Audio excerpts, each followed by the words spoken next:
ሲንግል ሆኖ የመኖርን ጣዕም ምድር ላይ ከኔ በላይ የሚያውቅ ሰው አለ ብል ማጋነን ወይንም መዳፈር አይሆንብኝም።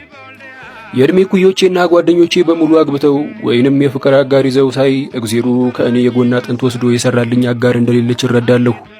ወይ ደግሞ ከቅጥነቴ የተነሳ የሚነቅለው አጥንት ሲያታ ቸል ብሎኝ ይሆናል። ብቻ ውሃ አጣጬን ማን እየጠጣት ይሆን ብዬ አስባለሁ። እኔም ደግሞ ተሰብስቤ መጠገን አለብኝ ብዬ ነበር ሃይማኖትን ኢንስታግራም ላይ 1 ዓመት ከ6 ወር ሙሉ የጀነጀንኳት። በእርግጥ ሃይማኖትን ጀነጀንኳት ብሎ የሚያስወራ የጅንጀና ጀብዱ አልፈጸምኩም። እኔ መንገዱን ከፈትኩላት እንጂ እሷ ነች ጀንጃኟ። ዓመት ከ6 ወር ሙሉ በአካል ሳንገናኝ መልካችንን ለመለየት ፎቶ እንኳን ሳንላላክ በቴክስት ብቻ ነው ያወራነው። ዛሬ ታዲያ በአካል ልታገኘኝ ቀጠሮ ያዝንባት ቀን ነች። የመጀመሪያ ቀጠሮችንን በጀበና ቡና ልወጣው አግጄ ነው ከቤት የወጣሁት። ይሰራል ቋንጣ ትዛለኝ ምናለኝ እንዴነው ሰቆጣን ማይሉ በላይ ሰው ተናፋቂ።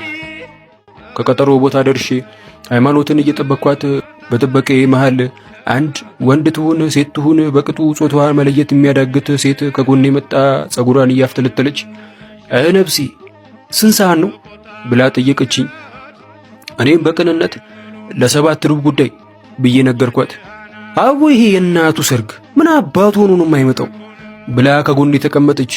ልጅቱ ለአቅመ ሱሪነት ያልደረሰ የተተለተ ሱሪና ከላይ የቡና ማሊያ ለብሳለች። በውስጤ ይብላኝ ለወለደቻት እንጂ ያገባትስ ይፈታታል።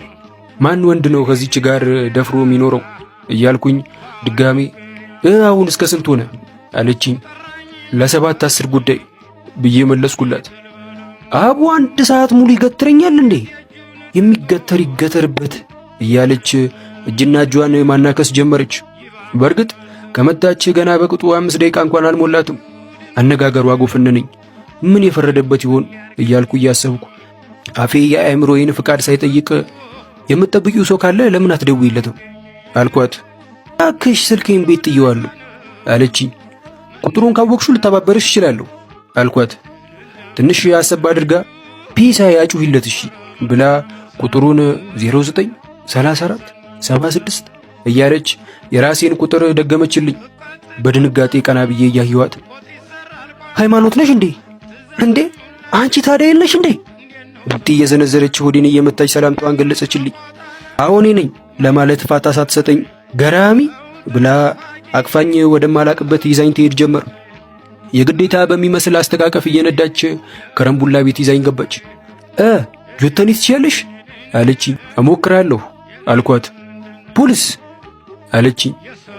እሱንም እሞክራለሁ አልኳት። ነገሮችን ቆም ብሎ ለማገናዘብ ጊዜ አልሰጣለችኝ። በመጨረሻም ጆተኒ ለመጫወት ወሰነች። ለመጫወት እየተዘጋጀው ኡማር ነው ዋሊያ ደራሽ አለችኝ። ያለችው ሳይገባኝ እሺ አልኳት። በሁለት ኳስ አሸንፋኝ እጇን ዘረጋች። ምን ነው ብዬ ጠየቅኳት። ውረድ አለችኝ። እግዜር ምን ዋለ ይጣለኝ እያልኩ ብር እንዳልያዝኩ ስነግራት ሰዓቴን አስወልቃ ወሰደችው። ቀስ እያለች ስልኬን ጃኬቴን በልታኝ ባዶዬን አስቀረችኝ።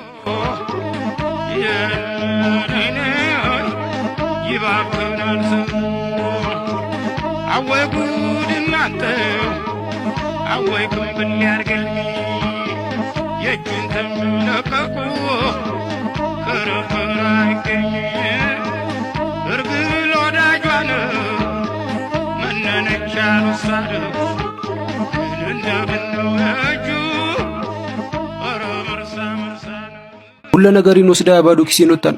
እንደወጣን በይ በቃ ታዲሻ ሌላ ቀን እንገናኛለን ብላኝ ልትሄድ ስትል ቆይ እንጂ አረ ስልኬን ስጪ አልኳት።